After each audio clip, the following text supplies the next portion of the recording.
7.3 block. Owner's using an extreme amount of starting fluid. Number 2 cylinder had to be sleeved. There's the sleeved cylinder. The rest of the cylinders look pretty good.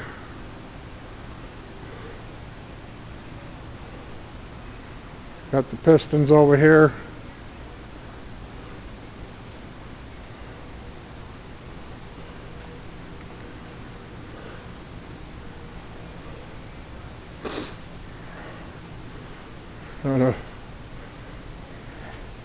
One of the blown up pistons here. Well, no, that's actually the good one.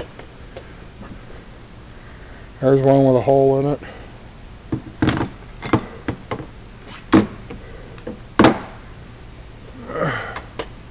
There's another one with a hole in it.